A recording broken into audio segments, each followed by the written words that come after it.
Hello everyone, this is रोशन भैया।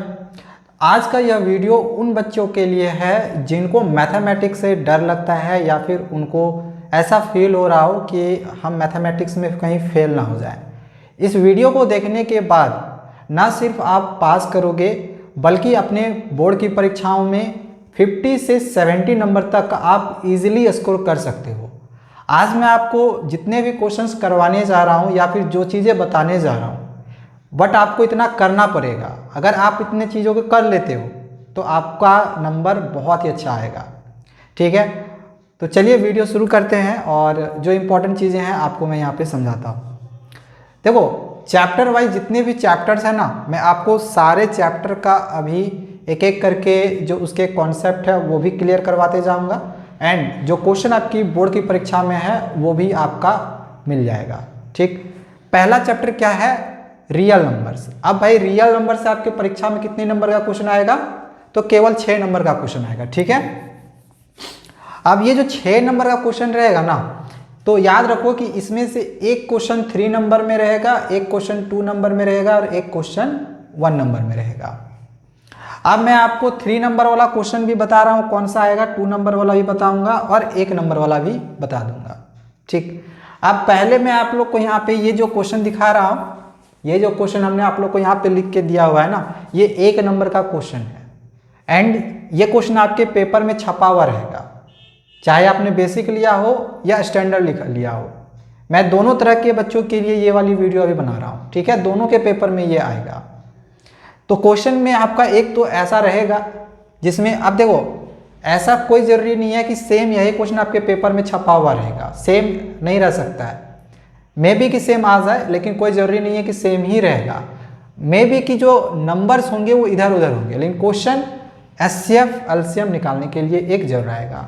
और इस तरह के क्वेश्चन कैसे बनाते हैं पता होगा।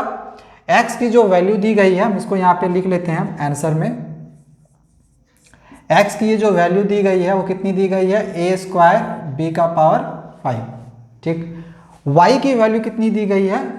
y की वैल्यू दी गई है a का पावर 6 और b का पावर 3। इसको लिख लिए। हमें निकालने के लिए क्या बोला है? एचसीएफ निकालने के लिए बोला है x और y का। तो ये लो हम एचसीएफ निकाल लेते हैं, x और y का हम लिख दिए। ध्यान में रखना है कि जब भी आप एचसीएफ निकालोगे तो आपको देखना है कि a के पावर में कौन सा छोटा नंबर है। जो छोटा होगा वही वाला पावर हमको यहाँ पे लिख देना है। जैसे a का पावर 6 है और a का पावर 2 है, तो छोटा पावर कौन सा है? छोटा 2 है, तो a का पावर 2 लिख दिए। इसी प्रकार से b में देखेंगे कि 5 और 3 में छोटा तो 3 है, तो यहाँ पे b का पावर 3 हो जाएगा। तो ये आपका एचसीएफ जो है वो निकल चुका है, मतलब आपका एक आंसर आ चुका है।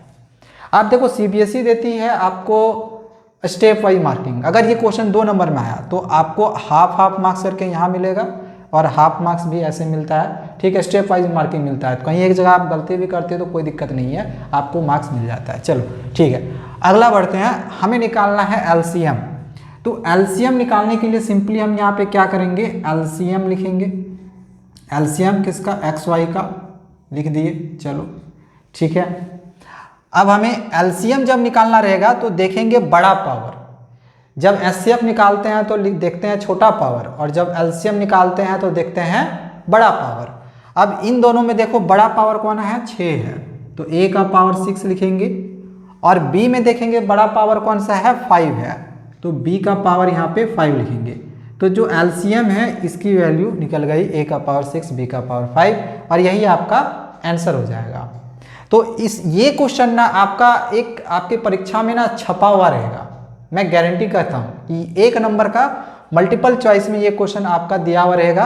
अब हो सकता है एचसीएफ ही निकालने के लिए बोल दे या फिर एलसीएम ही निकालने के लिए बोल दे। ठीक है, तो एक ऐसा क्वेश्चन आने वाला है आप लोग का।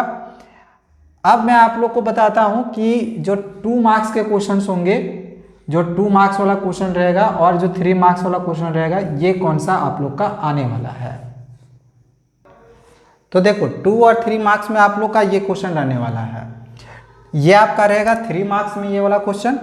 3 मार्क्स में गारंटी आपका ये पूछने जाने वाला है कि प्रूफ करके दिखाओ कि रूट थ्री एक इरेशनल नंबर है। ये आपका एनसीईआरटी किताब का क्वेश्चन है। ये आप चाहो तो यूट्यूब में सर्च करके भी इसके आंसर्स को देख सकते हो। आपको क्वेश्चन की तैयारी करनी है, इसको करके जाना, या फिर ये हमने भी अपने NCERT सॉल्यूशन में समझाया हुआ है, कहोगे तो इसका लिंक आपको डिस्क्रिप्शन पे मिल जाएगा। अगर आपको इसका आंसर्स अच्छे से समझना होगा तो इस वीडियो के डिस्क्रिप्शन पे चेक करो, आपको इस क्वेश्चन का आंसर मिल जाएगा। इसके बाद ये जो क्वेश्चन है कि प्रूव दैट 7 + 2√3 इज इरेशनल, ये क्वेश्चन आप लोग का 2 मार्क्स में पूछा जाएगा। ये वाला क्वेश्चन 2 मार्क्स में आएगा। ये 6 नंबर जो हमने आप लोग को अभी दिए हैं ना, ये गारंटी आपके परीक्षा में आने वाला है। एंड इस क्वेश्चन का भी सॉल्यूशन आप लोग को डिस्क्रिप्शन पे मिल जाएगा, जाके चेक कर लेना। ये दोनों NCERT का क्वेश्चन है, ये दोनों क्वेश्चन का आंसर आपको डिस्क्रिप्शन पे हमने दे दिया है। तो यहाँ से आप कितने मार्क्स ऑब्टेन कर लिए? 6 मार्क्स, गारंटी 6 मार्क्स आएगा। मैं आपको कह रहा हूँ 6 मार्क्स यहाँ से आप गारंटी ऑब्टेन कर लोगे। मैं देखो टोटल कितने नंबर के आने वाले हैं, 80 नंबर के। मैं आपको अभी यहाँ पे गिनाते जा रहा हूँ कि कैसे आप 50 से 60 नंबर यहाँ से इजीली ऑब्टेन कर सकते हो। मैं 50 से 60 नंबर तक या 70 नंबर तक का भी आपको ऑब्टेन करवा के दिखा दूंगा, ठीक है। 6 नंबर यहाँ पे आज आ गया आप लोग का। अब बस देखते जाओ कैसे आपका 50 to 70 नंबर आ रहा है। अब देखो अगला यहाँ पे आपको ये जो क्वेश्चन दिखाई दे रहा है ना, ये पॉलिनोमियल चैप्टर का है, जो कि आपका चैप्टर नंबर 2 है। चैप्टर नंबर 2 जो है पॉलिनोमियल, ये अलजेब्रिक एक्सप्रेशन के अंदर आता है। और अलजेब्रिक एक्सप्रेशन से टोटल आपके 20 नंबर के क्वेश्चंस आएंगे, सबसे ज़्यादा मार्क्स के। एंड इसमें 4 चैप्टर है, polynomials, quadratic equation, linear equation and arithmetic progressions. तो यहाँ से आपका जो पॉलिनोमियल चैप्टर्स है ये 4 से 5 नंबर तक लगभग परीक्षा में पूछा जाता है, ठीक है। अब देखो 1 नंबर का एक जो ये क्वेश्चन है ना, ये ग्राफ वाला, ये गारंटी आप लोग का आने वाला है। गारंटी है, ये एग्जामिनेशंस में आप लोग का आएगा, जिसमें आपका y = px इस तरह से दिया हुआ रहेगा और बोला जाएगा कि बताओ नंबर ऑफ जीरोज कितने हैं। तो यहाँ पे काउंट करेंगे 1 2 3, तो नंबर ऑफ जीरोज की संख्या कितनी हो गई? 3। तो डायरेक्ट आंसर में हम 3 लिख देंगे। ये भी आपका मल्टीपल चॉइस में आएगा। ये 1 नंबर के लिए हमने आप लोगों को बताया, ठीक है। अगर इसी में क्वेश्चन उल्टा कर दे, x = py कर दे, तो अब हम देखेंगे कि y एक्सिस पे कितने जगह पे ये वाला लाइन जो है वो इंटरसेक्ट किया है। ये वाला y एक्सिस है, y एक्सिस पे देखो ये एक जगह पे टच हो रहा है ना, इस लाइन में एक जगह पे ये वाला टच हो रहा है। तो इस वजह से अगर x = py दिया हुआ रहेगा तो जो नंबर ऑफ जीरोज होंगे इसकी संख्या कितनी होगी? ये एक बार टच हुआ तो इसकी आंसर होगी 1, ठीक है। और y = px दिया हुआ रहेगा तो ये 3 बार x एक्सिस पे टच हो रहा है, इस वजह से इसका आंसर होगा 3। तो समझ में आया? 1 नंबर आपका यहाँ से भी गारंटी आ जाएगा। तो 6 और 1 7 नंबर हो गया, उधर 6 नंबर काउंट किए थे। मैं आपको सारा नंबर भी काउंट करवाते जा रहा हूँ कि आप कैसे 50 to 70 नंबर तक ऑब्टेन कर लोगे, ओके। अब देखो यहाँ पे आपको एक जो ये क्वेश्चन दिखाई दे रहा है, आपको ये भी पता है कि हमारे डिफरेंट सेट्स आते हैं, डिफरेंट सीरीज आता है। तो हो सकता है ऐसा भी कि कुछ सेट्स में ग्राफ वाला क्वेश्चन आए, और अगर ग्राफ वाला क्वेश्चन अगर नहीं आता है तो आपका ये वाला क्वेश्चन आएगा। ये क्वेश्चन भी बहुत ही ज़्यादा इंपॉर्टेंट है, ध्यान रखो, स्टैंडर्ड के लिए ये ज़्यादा इंपॉर्टेंट है। अब ऐसा ये मत सोचना कि बेसिक में नहीं आ सकता है, बेसिक वालों का भी आ सकता है, ठीक है। तो दोनों स्टूडेंट देखते रहना अच्छे से। अब क्वेश्चन में क्या बोला गया है कि the number of polynomials having zeros as -2 and -5। अब बताना है कि हम कितने पॉलिनोमियल्स इसमें से, इन दोनों जीरोज में से फाइंड कर सकते हैं। देखो ऑप्शन दे दिया गया 1 2 3 या मोर देन 3। क्या आता है आंसर? नहीं आता है तो कोई बात नहीं, यहाँ पे अभी मैं आपको इसको भी समझाने वाला हूँ। देखो ये क्या दिया गया है? जीरोज दिया गया है। जीरोज यानी कि अल्फा और बीटा की वैल्यू दी गई है। तो अल्फा की वैल्यू हम मान लिए -2 और बीटा की वैल्यू हम मान लिए 5, ठीक है। आपको क्वाड्रेटिक पॉलिनोमियल का इक्वेशन याद रखना होगा। क्वाड्रेटिक पॉलिनोमियल का इक्वेशन क्या होता है? x² - alpha plus beta x plus alpha beta, यही होता है, पढ़ा होगा आपने। अब देखो x² को अगर हम रहने दें, अल्फा प्लस बीटा यानी -2 + 5 यहाँ पे लिख देंगे इस तरह से, x लगा हुआ रहेगा plus alpha beta -2 multiply minus, यहाँ पे कोई साइन नहीं है ना तो मल्टीप्लाई का साइन रहता है, इतना तो पता ही होगा आपको। तो ये x² जैसे का ऐसे ही रहेगा, ये माइनस प्लस माइनस हो जाएगा, 3 में 2 घटाएंगे, सॉरी 5 में 2 घटाएंगे 3 हो जाएगा, x रहने देंगे प्लस माइनस माइनस हो जाएगा यहाँ पर माइनस और 2 5 जा 10। देखो यहाँ पे हमने क्या किया कि एक क्वाड्रेटिक इक्वेशन पहले फॉर्म कर लिया, यानी क्वाड्रेटिक पोलिनोमियल जो है हमने एक फॉर्म कर लिया। बट क्वेश्चन में ये थोड़ी बोला है कि क्वाड्रेटिक पोलिनोमियल फॉर्म करो। क्वेश्चन में तो बोला है कि कितने पोलिनोमियल्स हम इससे इन दोनों जीरो से निकाल सकते हैं। दोनों जीरो से हम एक क्वाड्रेटिक पोलिनोमियल पहले फॉर्म कर लिए। अगर आप खुद सोचो कि इस क्वाड्रेटिक पोलिनोमियल को अगर हम अलग अलग टाइप के रियल नंबर से मल्टीप्लाई करेंगे तो कितने पोलिनोमियल्स आप बना सकते हो? इनफाइनाइट। जितने रियल नंबर्स होंगे उतने पोलिनोमियल्स हम बना सकते हैं। तो इसका जो आंसर दिया हुआ है जो एक ये होगा, नहीं होगा, ये भी नहीं होगा, यहाँ पर भी यही नहीं होगा, मोर देन 3 इसका करेक्ट आंसर होगा। ठीक है, क्वेश्चन समझ में आ गया होगा।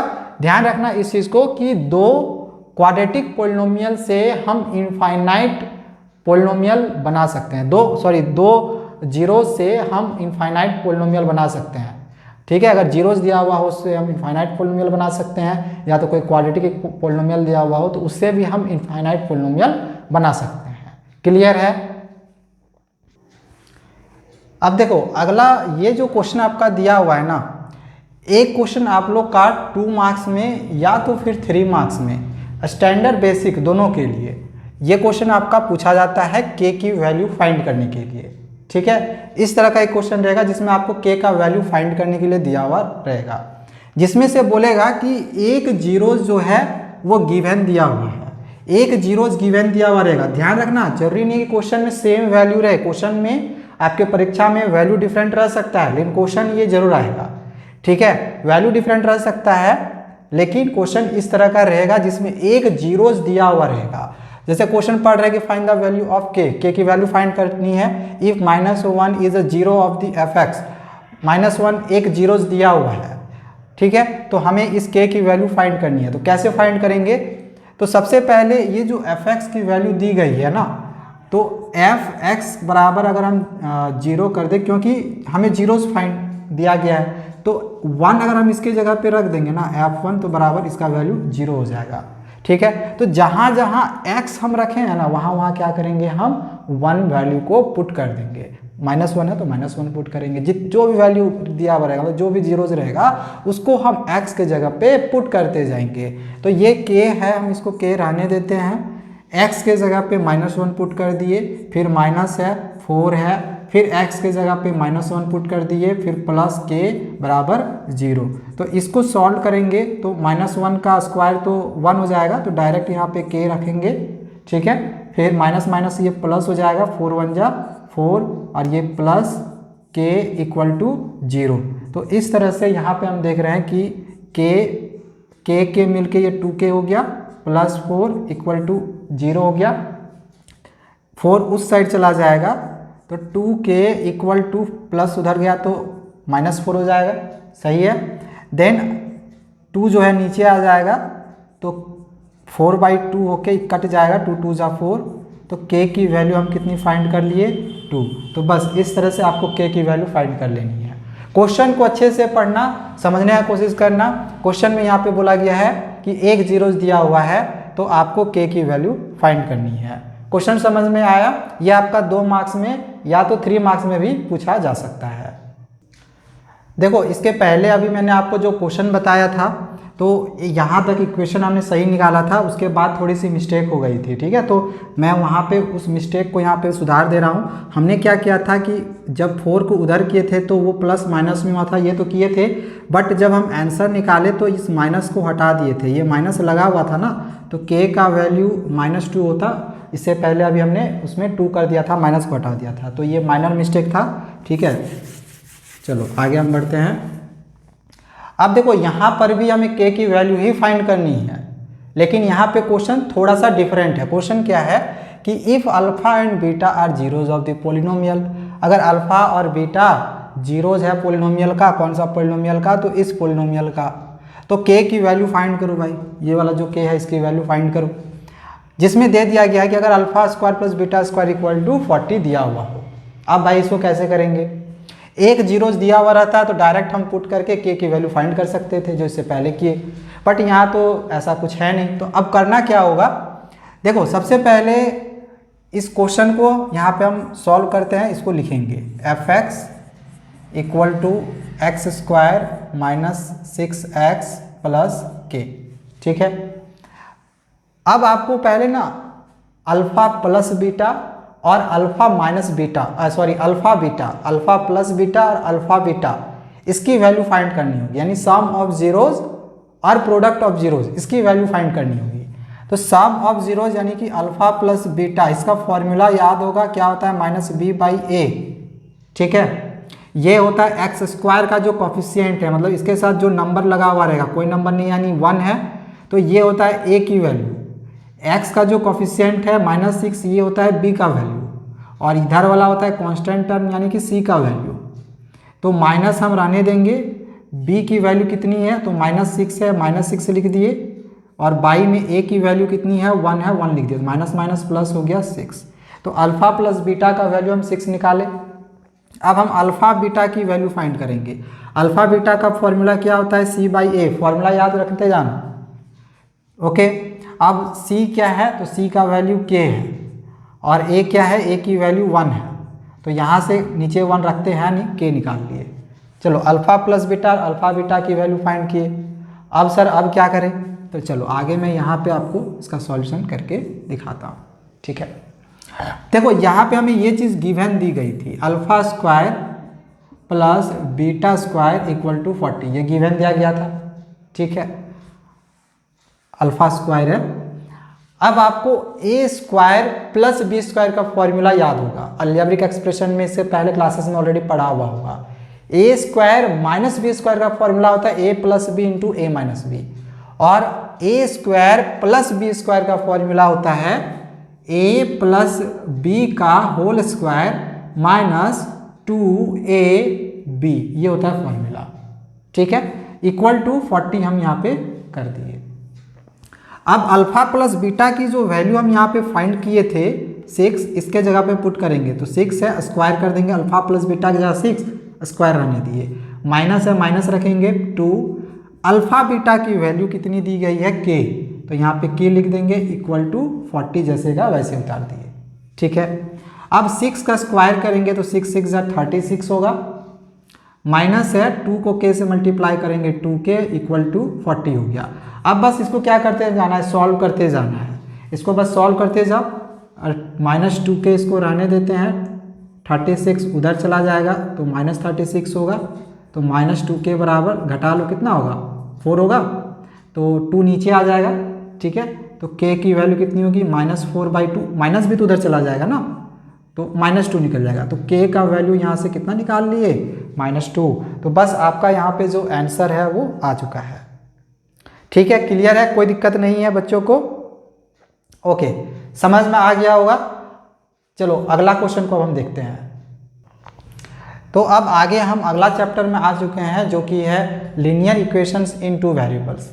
अभी देखो पॉलिनोमियल का जो हमने क्वेश्चंस आप लोगों को बताया था, तो वहाँ से आपके 4 से 5 नंबर इजीली ऑब्टेन कर लोगे। एक तो वो ग्राफ वाला बताया, नंबर ऑफ जीरोज फाइंड करने के लिए, और product of zeros, sum of zeros, zero से रिलेटेड वाला क्वेश्चन, वहाँ से आपका 3 से 5 नंबर तक का क्वेश्चन आएगा।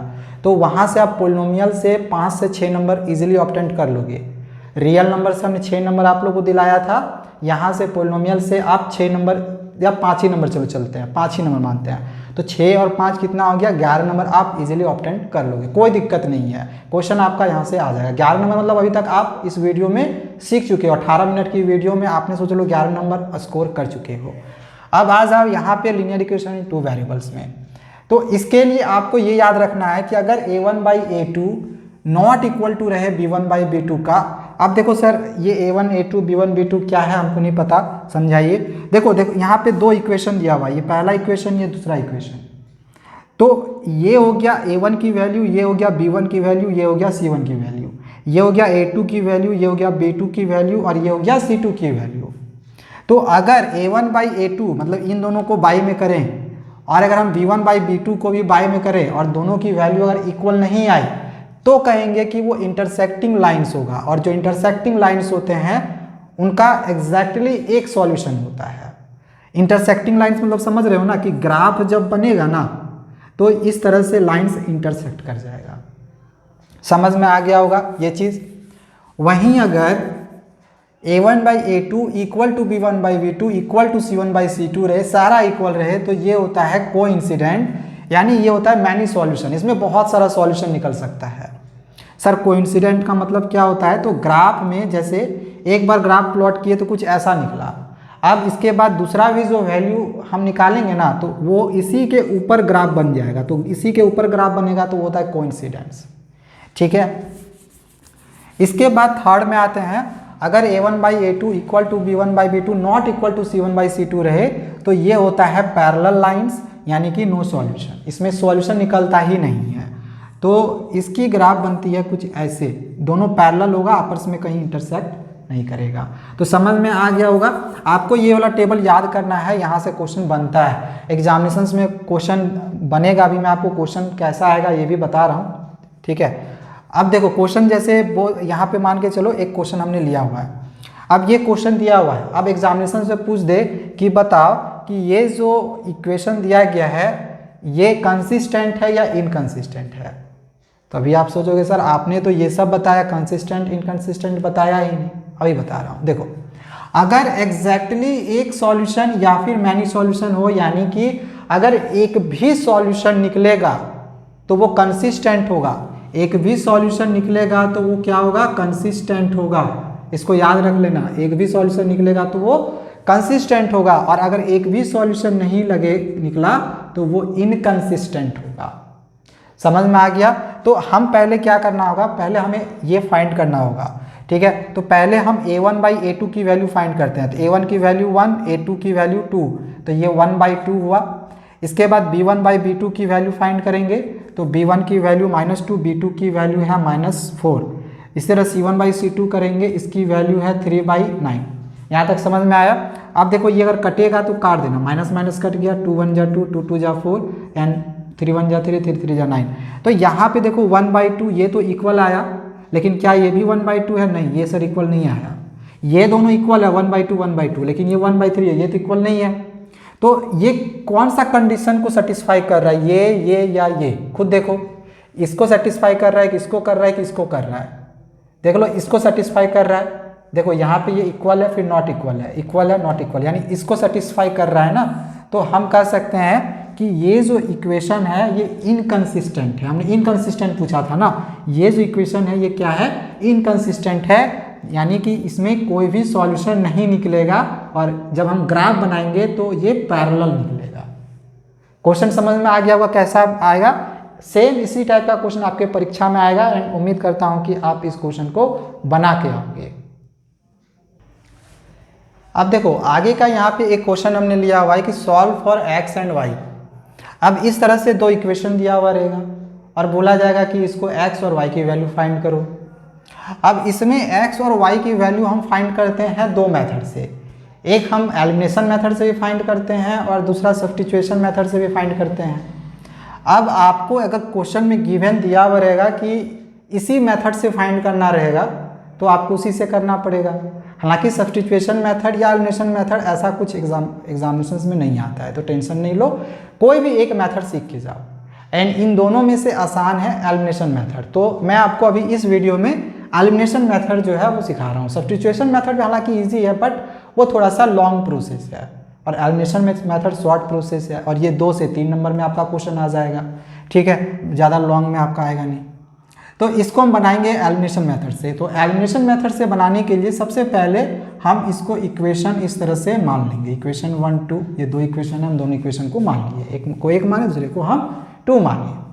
अब देखो एलिमिनेशन का मतलब क्या होता है? एलिमिनेट करना, या तो x को एलिमिनेट करो या तो y को एलिमिनेट करो। अब आपकी मर्जी है, आप किसी को भी एलिमिनेट कर सकते हो। चलो मैं इस क्वेश्चन में y को एलिमिनेट करता हूं। तो जिस चीज को भी आपको एलिमिनेट करना होगा ना, तो उसकी कोफिशिएंट को इक्वल करना होगा। अब जैसे इस इक्वेशन में y का कोफिशिएंट 2 है और इस इक्वेशन में y का कोफिशिएंट 1 है, तो आपको इन दोनों के कोफिशिएंट को इक्वल करना होगा। मतलब अगर ये 2 है तो इसको भी 2 करना पड़ेगा, या तो ये 1 है तो इसको भी 1 करना पड़ेगा। तो ज़्यादा आसान रहता है कि हम 2 को 1 तो नहीं कर पाएंगे, लेकिन 1 को 2 कर सकते हैं। कैसे? देखो यहाँ पे एक में 2 है, एक में 1 है, ऐसे दिया हुआ है ना। तो अगर हम इस 1 को 2 से मल्टीप्लाई कर दे तो ये तो 2 1 जा 2 हो जाएगा, तो दोनों इक्वल हो जाएगा। तो इसी तरह से ना आपको मल्टीप्लाई करके इक्वल करना पड़ेगा। अब मैं थोड़ा सा क्वेश्चन को थोड़ा सा चेंज करता हूँ। मान के चलो यहाँ पे 3 रह जाता, तब क्या करते, तब हम इक्वल करते कैसे? तो इस कंडीशन पे इसको हम 3 से मल्टीप्लाई कर देते और इसको हम 2 से कर देते। 2 को 3 से करते तो 6 हो जाता और 3 को 2 से करते तो भी 6 हो जाता। समझ में आ गया होगा? तो इक्वल करना होगा पहले, एलिमिनेट करने के लिए पहले इक्वल करना होगा।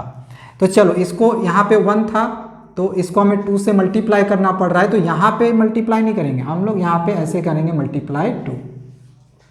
अब जब 2 से मल्टीप्लाई करेंगे ना तो ऐसा नहीं सिर्फ इसको करना है, सबको करना पड़ेगा। ओके, अगर हमें यहाँ पे मल्टीप्लाई करना रहता तो यहाँ पे मल्टीप्लाई का साइन देते, लेकिन फिलहाल हमें यहाँ मल्टीप्लाई करना है। तो ये यहाँ पे जब मल्टीप्लाई करेंगे तो ये हो जाएगा, पहले इस इक्वेशन को हम लिख ले रहे हैं, ये है 3x plus 2y equal to 4, ये जो इक्वेशन था हमने दिए, और 2 को 4 से मल्टीप्लाई किए 8 हुआ, प्लस 2 को y से करेंगे तो 2y हुआ, और 2 को 6 करेंगे तो 2 6 जा 12 हुआ। ठीक है, अब इसका हम साइन चेंज कर देते हैं। ये लो साइन हमने चेंज कर दिया। साइन चेंज करना रहता है, कब चेंज करना रहता है? जब यहाँ पे ये दो सेम साइन होते हैं, जैसे यहाँ प्लस प्लस है इस वजह से साइन चेंज किए हैं। अगर माइनस माइनस रहता तो भी साइन चेंज करते, सेम साइन रहेगा चेंज करेंगे। लेकिन अगर सपोज करो कि यहाँ पे माइनस रह जाता, ठीक है, अगर यहाँ पे माइनस रहता तो फिर ऐसे कंडीशन पे हम साइन चेंज नहीं करेंगे जब अपोजिट साइंस मिलता है। ठीक है ना? तो यहाँ पे प्लस था, सेम साइन मिल रहा है, तो इस वजह से यहाँ पे इस साइन का हम अपोजिट कर दिए, प्लस के जगह पे माइनस कर दिए। इसके भी जब इसको करेंगे तो सबको करना होगा, तो इसके भी प्लस के जगह माइनस होगा, इसमें भी प्लस के जगह पे माइनस होगा। यहाँ तक क्लियर है? अब क्या होगा, ये 2y कट जाएगा। ओके, अब देखो हमें इसको नहीं देखना है, इसके पहले प्लस का साइन है, इसके पहले माइनस का साइन है, तो प्लस माइनस माइनस होता है, माइनस करेंगे, 8 में 3 घटाएंगे 5 होगा, x लगा देंगे।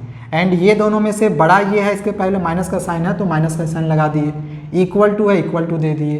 अब 12 देखो ये भी प्लस है तो प्लस, इसको देखना नहीं है, प्लस माइनस माइनस, तो माइनस करेंगे, 12 में 7 गया तो 5 होगा। ये देखो दोनों में से बड़ा ये है, इसके पहले माइनस का साइन है तो माइनस का साइन लग जाएगा। यहाँ तक क्लियर? अब ये माइनस माइनस कट गया, तो इस तरह से हम जो x की वैल्यू है 5 नीचे आ जाएगा इसके, तो 5/5 काटेंगे तो 1 निकाल लिए, यानी x की वैल्यू निकाल लिए हम 1। यहाँ तक ठीक है? अब हमें y की वैल्यू फाइंड करनी होगी, तो इस 1 को आप इन दोनों इक्वेशन में से कहीं पर भी पुट करके y की वैल्यू फाइंड कर सकते हैं। मान के चलो हम इक्वेशन 1 लेते हैं, तो इस तरह से लिखेंगे फ्रॉम इक्वेशन 1। इक्वेशन 1 में हम यहाँ पे 3 लिखे, x के जगह पे हम ये वाली वैल्यू को पुट कर देंगे, कितना निकाले हैं 1, फिर प्लस है प्लस, फिर 2y है रहने देंगे, इक्वल टू 7 इसको कर देंगे। ठीक है, ये हो गया 3 1 जा 3 प्लस ये हो गया 2y इक्वल टू 7। यहाँ तक ठीक है? यहाँ तक समझ में आ गया होगा? 3 उधर चला जाएगा तो 7 प्लस उधर चला गया तो इधर माइनस हो गया। यहाँ तक समझ में आया होगा? चलो 2y इक्वल टू 7 में 3 गया 4, तो अब 2 नीचे आ जाएगा तो 4/2, 2 2 जा 4, तो y की वैल्यू हमने कितना निकाल लिया? 2 निकाल लिया। तो x और y की वैल्यू हमने यहाँ पे फाइंड y कर ली। एलिमिनेशन मेथड से देख लो, हमने x और y की वैल्यू ओवरऑल फाइंड कर ली है, खत्म हो गया आपका।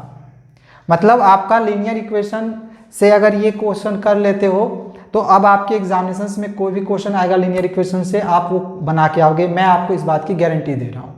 हाँ, वर्ड प्रॉब्लम में मे बी कि आपको थोड़ा सा दिक्कत हो सकता है, ठीक है, वर्ड प्रॉब्लम में थोड़ा सा दिक्कत हो सकता है, मैं ये कह सकता हूँ। लेकिन अगर वर्ड प्रॉब्लम के भी अगर आपने इक्वेशन को बना लिया ना तो फिर आप उसके क्वेश्चंस को भी कर लोगे, कोई दिक्कत नहीं है। तो यहाँ से आपको मैं बता रहा हूँ, यहाँ से आपके 2 मार्क्स का एक क्वेश्चन आएगा, जो अभी से पहले हमने आप लोग को एक बताया था, वहाँ से 1 नंबर का एक क्वेश्चन आएगा, 2 नंबर 2 1 3 हो गया। और वर्ड प्रॉब्लम से ना ये ज़्यादा मार्क्स का क्वेश्चन पूछा जाता है 5 मार्क्स में, लॉन्ग में आता है। तो मान के चलो उसका आपने किसी तरह से इक्वेशन बना लिया। अभी मैं आपको वर्ड प्रॉब्लम क्वेश्चन नहीं समझा रहा हूँ, ठीक है। इस वीडियो में मैं वर्ड प्रॉब्लम नहीं समझा रहा। क्यों नहीं समझा रहा हूँ? अगर मैं वर्ड प्रॉब्लम समझाते गया तो कोई ये जरूरी नहीं है कि जिस क्वेश्चन को मैं समझा रहा हूँ आपको परीक्षा में वही आएगा। मेरा मोटिव है कि आपको मैं वो चीज़ सिखाऊँ जो आपके काम देगा आपके एग्जामिनेशंस में। तो ये बेसिक कॉन्सेप्ट आपके काम देगा। बाकी आप अगर आप इंग्लिश का हिंदी ट्रांसलेट करना जानते हो, नहीं भी जानते हो तो कोई दिक्कत नहीं है। आपके क्वेश्चन पेपर में इंग्लिश और हिंदी दोनों फॉर्मेट में क्वेश्चन लिखा हुआ रहता है।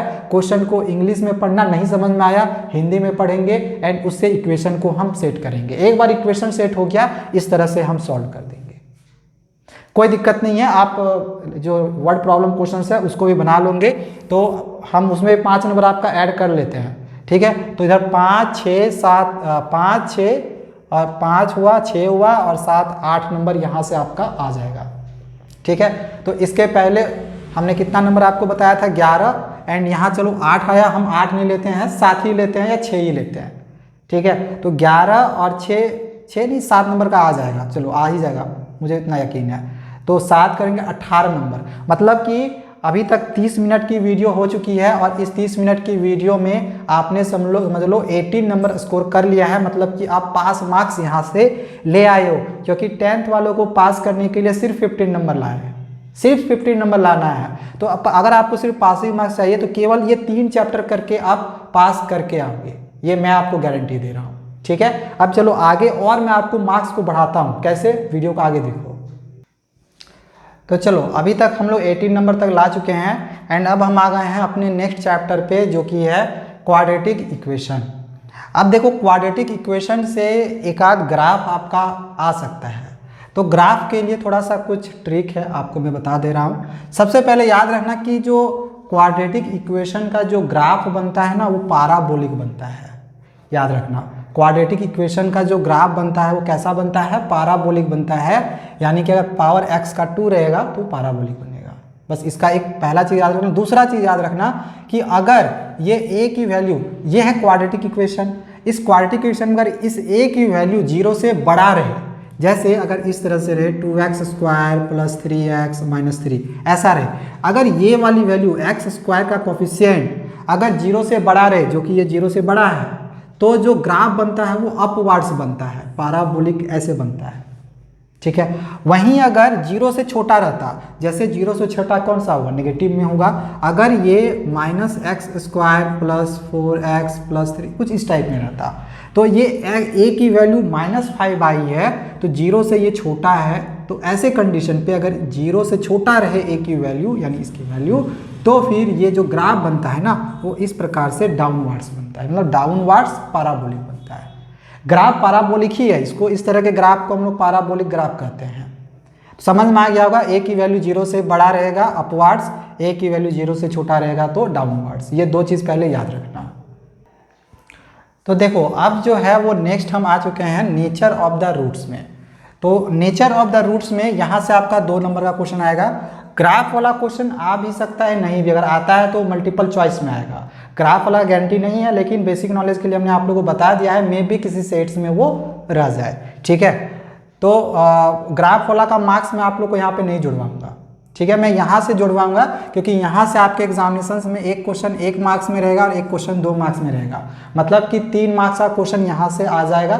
तो अभी तक आप 18 नंबर लाए थे ना, तो इसको सीखने के बाद आप 18 + 3 21 मार्क्स ले आओगे। अब कैसे, देखो नेचर ऑफ द रूट्स में क्या हमें याद रखना है कि अगर d की वैल्यू 0 से बड़ा आए, सर ये d क्या है, तो d होता है डिस्क्रिमिनांट। अगर डिस्क्रिमिनांट की वैल्यू 0 से बड़ा आए तो जो रूट्स होता है ना, यानी ये मान के चलो इक्वालिटी इक्वेशन दिया हुआ है, तो इसमें जो हम x की वैल्यू फाइंड करते हैं तो उसी को रूट्स बोलते हैं।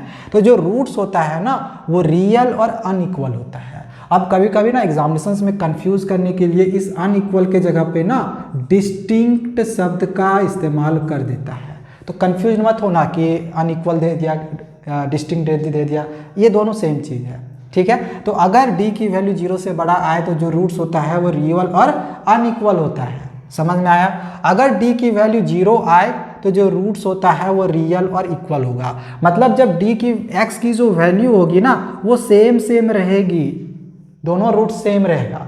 और इसका मतलब हो गया दोनों अलग अलग रहेगा। ठीक है, जैसे अगर एक का 3 निकला दूसरा 4 निकलेगा, दोनों अलग अलग रहेगा इस कंडीशन पे, और इस कंडीशन पे x की वैल्यू दोनों सेम सेम रहेगी। समझ में आया। एंड तीसरा है कि अगर d की वैल्यू 0 से छोटा आए, अगर d की वैल्यू 0 से छोटा आए तो जो रूट्स होगा वो मतलब रियल नहीं होगा, रियल रूट्स होगा नहीं, वो होगा इमेजिनरी रूट्स, मतलब नेगेटिव में। अगर हम d की वैल्यू फाइंड करेंगे वो नेगेटिव में आ गया तो जो रूट्स है वो निकलेगा ही नहीं, मतलब जो x की वैल्यू हम फाइंड कर रहे हैं ना वो नहीं होगा, वो निकलेगा भी तो इमेजिनरी पार्ट्स में निकलेगा। तो ये 3 चीज़ याद रखना। अब जैसे मैं आपको यहाँ पे थोड़ा सा एक एग्जांपल समझाता हूँ। इसमें हम पहले d की वैल्यू फाइंड करेंगे। d का फॉर्मूला था b² - 4ac। ये हमने अभी आप लोग को सिखाया है कि x² का कॉफिशिएंट होता है a का वैल्यू, x का कॉफिशिएंट होता है b का वैल्यू, और इसको बोलते हैं c का वैल्यू। ठीक है, कांस्टेंट टर्म। तो सॉरी, b के जगह पे हम b की वैल्यू पुट करेंगे -2, स्क्वायर है स्क्वायर लगा देंगे, 4, a के जगह पे a की वैल्यू 1 पुट करेंगे, और c के जगह पे c की वैल्यू 4 पुट करेंगे।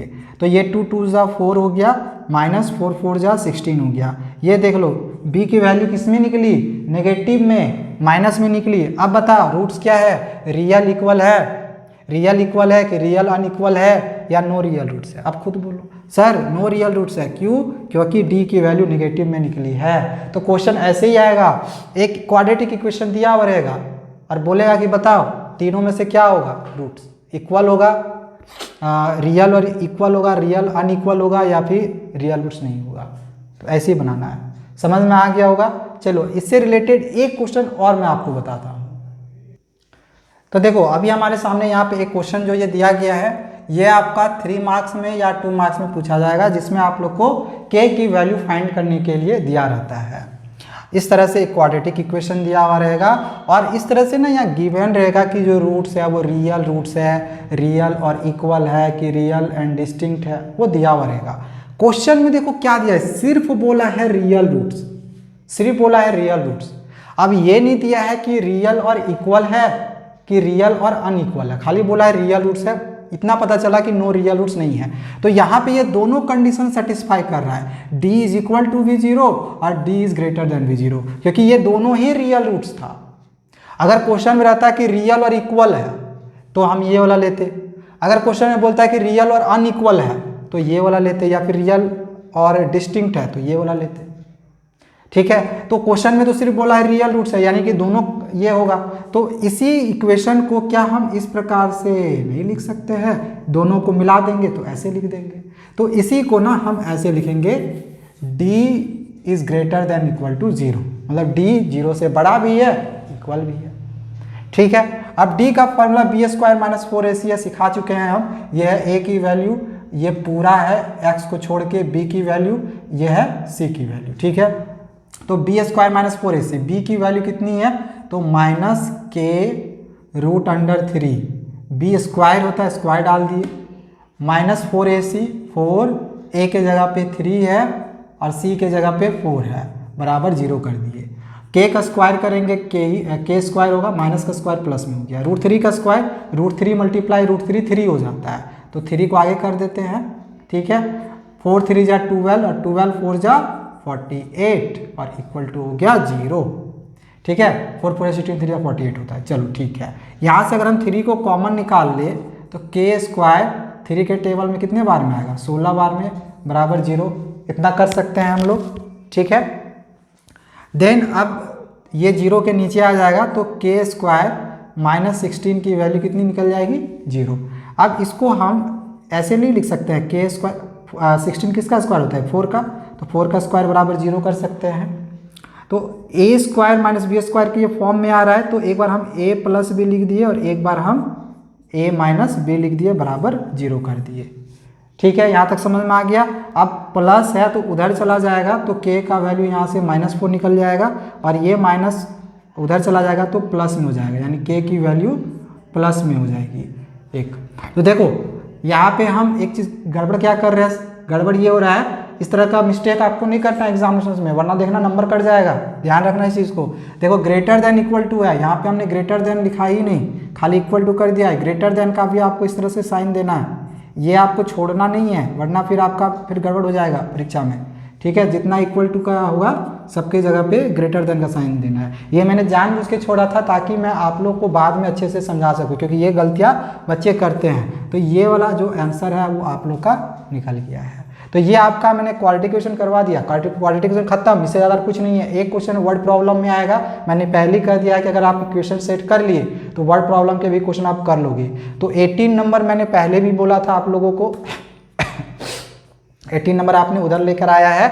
एंड क्वाड्रेटिक इक्वेशन से आप 6 से 7 नंबर यहाँ से भी ऑब्टेन इजीली कर लोगे, कोई दिक्कत नहीं है। एंड अभी तक आपने जितना पढ़ लिया, मैं इस चीज़ की गारंटी दे रहा हूँ कि 6 से 7 नंबर ना चाहिए, लेकिन 5 नंबर आप ले आओगे। तो 18 और 5 हम 23 नंबर मान के चलते हैं।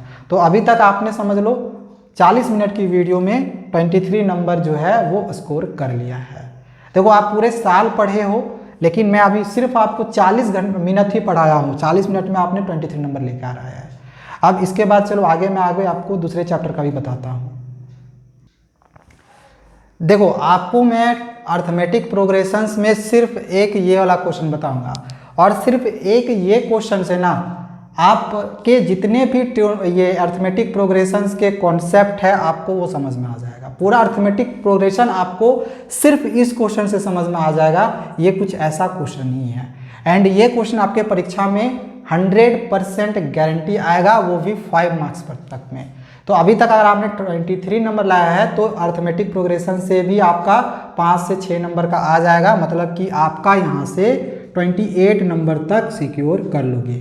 ठीक है, वीडियो को शुरू से लास्ट तक अभी तक देखते रहना, आगे आपको और भी बहुत ही अच्छी अच्छी चीज़ें मिलेगी। चलो शुरू करते हैं। देखो यहाँ पे सबसे पहला में फाइंड करने के लिए बोला गया है फर्स्ट टर्म, फिर फाइंड करने के लिए बोला गया है कॉमन डिफरेंस, और फिर फाइंड करने के लिए बोला गया है nth टर्म। तो पहले हम फर्स्ट टर्म फाइंड करने के लिए सीखेंगे। फर्स्ट टर्म सर कैसे फाइंड करें? फर्स्ट टर्म फाइंड करने के लिए पहले ना आपको nth टर्म फाइंड करना पड़ेगा। अब nth टर्म फाइंड करने के लिए nth टर्म को हम लोग tn या an से भी डिनोट करते हैं, पता होगा।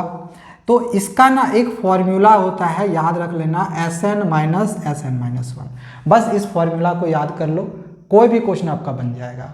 ठीक है, देखो Sn की वैल्यू दी हुई है 3n square minus 4n, Sn के जगह पे रख दिए, फिर माइनस है, माइनस डाले। अब Sn माइनस 1 है, सपोज कर लो कि यहाँ पे अगर n माइनस 1 रहता तो यहाँ पे अगर हम n माइनस 1 रखेंगे तो यहाँ पर भी n माइनस 1 रखेंगे, यहाँ पर भी रखेंगे। तो यहाँ पे अगर हम n माइनस 1 रखें तो इस तरह से लिखेंगे, फिर माइनस, फिर 4, यहाँ पर भी हमें n माइनस 1 इस तरह से रखना पड़ेगा। ठीक है, तो इसको हम Sn माइनस 1 के जगह पे यहाँ पे लिखेंगे, लेकिन ब्रैकेट लेके बनाएंगे क्योंकि यहाँ पे माइनस है। ठीक है, तो इसी को हम यहाँ पे उतारेंगे 3n माइनस 1 का whole square minus 4n minus 1। समझ में आ गया होगा कैसे किए हैं। ठीक है, जहाँ जहाँ n है वहाँ वहाँ n माइनस 1 रखें, यहाँ भी n है, यहाँ भी n माइनस 1 रखे हैं। ओके, अब ये 3n माइनस n स्क्वायर रहने देंगे, माइनस 4n रहने देंगे। अब चलो इसको सॉल्व करते हैं। इसको हम a माइनस बी का होल स्क्वायर में ब्रेक करेंगे। फॉर्मूला क्या होता है? a square plus b square minus 2ab। तो ये हो गया n का स्क्वायर, फिर प्लस b स्क्वायर करते हैं, फिर माइनस 2ab तो 2n। ठीक है, माइनस 4 मल्टीप्लाई कर लो, 4n माइनस माइनस प्लस 4 1 जा 4 हो गया। Okay, clear. चलो अब आगे आगे सॉल्व करते हैं। 3n स्क्वायर माइनस 4n, इसको भी मल्टीप्लाई कर दो, 3n स्क्वायर प्लस 3 1 जा 3 माइनस 3 2 जा 6n माइनस 4n प्लस 4। यहाँ तक किसी को कोई दिक्कत आया?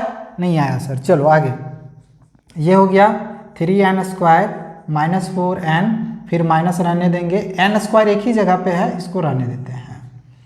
अब देखो n वाला एक साथ लेते हैं तो माइनस माइनस प्लस हो जाएगा, 6 और 4 10, क्योंकि ये दोनों n में है तो 10n हो गया, ये प्लस में नंबर बच गया 3 और 4, ये हो गया 7। ठीक है, कोई दिक्कत नहीं यहाँ तक। अब ये 3n स्क्वायर फिर से जैसे का वैसे रहने देते हैं, माइनस 4n। अब हम इस माइनस को ब्रेक करेंगे एंड इस ब्रैकेट को हटाएंगे, तो माइनस 3n स्क्वायर रहेगा, फिर minus minus plus, okay 10n, फिर माइनस प्लस ये देखो माइनस प्लस माइनस 7। ओके, अब देखो ये प्लस 3n स्क्वायर है और ये माइनस 3n स्क्वायर है, तो प्लस माइनस ये कैंसिल हो जाएगा। ओके, अब n वाला देखो ये माइनस प्लस यहाँ पे ये n वाला टर्म है और यहाँ पर है, तो माइनस प्लस माइनस हो जाएगा, 10 है ये, 10 में 4 घटाएंगे तो 6 होगा। देखो नीचे स्पेस नहीं है, हम इसको यहाँ पे लिख लेते हैं। ओके, तो 10 में 4 घटाएं तो 6n हो गया। ओके, देखो इससे पहले हम यहाँ पे tn लिख लेते हैं क्योंकि हम tn की वैल्यू फाइंड कर रहे हैं। देखो tn लिखा हुआ था ना, तो tn लिख लिए, तो यहाँ पे 10 में 4 घटाए तो 6n आया। प्लस में लिखेंगे क्योंकि ये बड़ा है, प्लस में है। एंड अब ये -7 यहाँ पे बच गया, और तो कोई दूसरा नंबर यहाँ पे हमें दिखाई दे रहा है नहीं, तो -7 यहाँ पे जैसे का वैसे निकाल लेंगे। देखो क्वेश्चन में हमें क्या बोला था कि nth टर्म फाइंड करो। देखो हमने nth टर्म जो है वो निकाल लिया है। nth टर्म, tn को ही हम nth टर्म कहते हैं ना। देखो nth टर्म निकाल लिया। अब अगर क्वेश्चन में बोला है कि सर फर्स्ट टर्म फाइंड करो, फर्स्ट टर्म फाइंड करो, तो फर्स्ट टर्म जितना भी टर्म बोलेगा फाइंड करने के लिए तो उतना n के जगह पे बस उसको रख दो। फर्स्ट टर्म बोलेगा तो 1 रखेंगे, सेकेंड टर्म बोलेगा तो 2 रखेंगे, फिफ्थ टर्म बोलेगा तो 5 रखेंगे n के जगह पे। तो फर्स्ट टर्म बोला इसलिए 1 रख दिए, n के जगह यहाँ पे 1 रखेंगे, तो 6 1 जा 6 -7 घटाएंगे तो कितना निकलेगा 1। ठीक है, यहाँ से हमने a की वैल्यू फाइंड करी, यानी कि फर्स्ट टर्म की वैल्यू फाइंड करी। अब हमें निकालना था कॉमन डिफरेंस भी। अब सर हम कॉमन डिफरेंस कैसे निकालेंगे? मैं इसको ना थोड़ा सा मिटाता हूँ, ताकि नहीं, अगर मैं मिटा दिया तो फिर आप लोग ना हो सकता है अच्छे से उतारोगे नहीं। एक बार इसको स्क्रीनशॉट करके रख लो, फिर मैं मिटा रहा हूँ। ठीक है, चलो मैं यहाँ पे अब मिटाता हूँ, स्पेस है नहीं। चलो इसको यहाँ से हम थोड़ा साफ कर लेते हैं, क्योंकि हम tn की जो वैल्यू है ना वो ऑलरेडी हम यहाँ पे फाइंड कर चुके हैं। tn की वैल्यू को हमें निकालना है कॉमन डिफरेंस। अब कॉमन डिफरेंस निकालने के लिए आपको पहले first term, second term, third term, कम से कम 3 टर्म तक आपको निकालना होता है। तो हम सेकेंड टर्म निकाल लेते हैं। तो सेकेंड टर्म निकालने के लिए n के जगह पे 2 रखेंगे। ठीक है, तो यहाँ भी 2 रखेंगे, तो 6 × 2 -7, 6 2 = 12, -7, 12 में 7 घटाएंगे 5 हो गया, यानी t2 की वैल्यू 5 निकल गई। इसी तरह से हम t3 की वैल्यू निकालेंगे, यानी थर्ड टर्म निकालेंगे, तो n के जगह पे हम 3 रखेंगे। 6 3 = 18, -7 घटाएंगे 8 में 7 गया तो 1 11 निकल गया। अब देखो ये हो गया फर्स्ट टर्म, ये हो गया सेकेंड टर्म, एंड ये हो गया थर्ड टर्म, एंड इस तरह से ये आगे बढ़ते जाएगा। अब हमें बोला क्या था कि कॉमन डिफरेंस निकालो, तो कॉमन डिफरेंस d की जो फॉर्मूला होती है ये होती है a2 - a1, यानी कि ये सेकेंड टर्म को फर्स्ट टर्म से घटा दो। ठीक है, सॉरी यहाँ पे इसको हम इस घेर लेते हैं ताकि समझ में आएगा। सेकेंड टर्म को फर्स्ट टर्म से घटा दो, तो सेकेंड टर्म मेरा 5 है, फिर माइनस फर्स्ट टर्म -1 है, इसको घटाएंगे, माइनस माइनस प्लस हो जाएगा, तो 5 और 1 6 हो गया। तो इस तरह से d की वैल्यू 6 निकल गई। बस ये क्वेश्चन कंप्लीट। एंड अगर आप इस क्वेश्चन को कर लेते हो तो आपका सोच लो ये जो अर्थमेटिक प्रोग्रेशन है ये पूरा कंप्लीट है। ठीक है, एंड एक चीज़ और आपको अर्थमेटिक प्रोग्रेशन में बता दे रहा हूँ, इसका मैं आपको क्वेश्चन तो अभी नहीं करवाऊंगा, लेकिन इसके रिलेटेड एक और इम्पॉर्टेंट चीज़ बता दे रहा हूँ। देखो कभी कभी कुछ क्वेश्चन ऐसा रहेगा जिसमें बोला रहेगा कि 7th टर्म इतना दिया हुआ है या 10th टर्म इतना दिया हुआ है। तो अगर बोलेगा कि 7th टर्म कुछ भी वैल्यू दी हुई है, 7th टर्म बोलेगा कि 7th टर्म की वैल्यू 6 दी गई है, यानी a7 की वैल्यू 6 दी गई है, तो a7 को हम a + 6d भी ऐसे भी लिख सकते हैं। बस इस तरह का चीज़ें हैं जो आपके एग्जामिनेशन में आ सकता है। तो हालांकि चांस कम है, इस वजह से मैं इसका क्वेश्चन आपको नहीं बता रहा हूँ, क्वेश्चन आपका यही आ जाएगा। ठीक है, तो देखो आज हमने आप लोग को बेसिकली जो है इस वीडियो में 2 यूनिट समझाई है। पहला यूनिट हमने आप लोग को रियल नंबर पूरा समझा दिया, दूसरे यूनिट में आपका जो अलजेब्रिक एक्सप्रेशन का पूरा कॉन्सेप्ट है वो हमने आप लोग क्लियर करवा दिया। एंड इस वीडियो को देखने के बाद जैसे कि मैंने कहा था कि 28 मार्क्स तक जो है अभी तक आप ऑब्टेंट कर चुके हो। आपने सोच लो 28 मार्क्स ऑब्टेंट कर लिया। ठीक है, अब आगे मैं दूसरे दिन जो है अगला इसका पार्ट 2 बनाऊंगा, उस वीडियो में मैं इसके बाद के जो और भी यूनिट्स हैं उसका भी ट्रिक बताऊंगा। अगर आपको सिर्फ पासिंग मार्क्स चाहिए तो आप यहाँ से पासिंग मार्क्स ऑब्टेंट कर लोगे, कोई दिक्कत नहीं आएगा। पासिंग मार्क्स से कहीं ज़्यादा मार्क्स आपका आएगा, 20 प्लस नंबर आएगा, 28 बताया ना, तो 25 प्लस मार्क्स आ जाएगा, 1-2 नंबर कटा हुए तो कटा, कोई दिक्कत नहीं है, लेकिन 25 प्लस आएगा। लेकिन अगर आप चाहते हो कि आप पूरे मार्क्स ऑब्टेन करो तो आगे इसके बाद इसकी सेकेंड पार्ट आएगी, उसको मिस मत करना, उसको देख लेना। मैं इसका सेकेंड पार्ट बहुत ही जल्दी आप लोग के लिए अपलोड करूँगा, ठीक है, जिसमें मैं आगे के भी यूनिट्स को आप लोग को समझाऊँगा। तो चलो आज के लिए इतना ही, दूसरे वीडियो में मिलते हैं सेकेंड पार्ट में। Thank you, bye bye.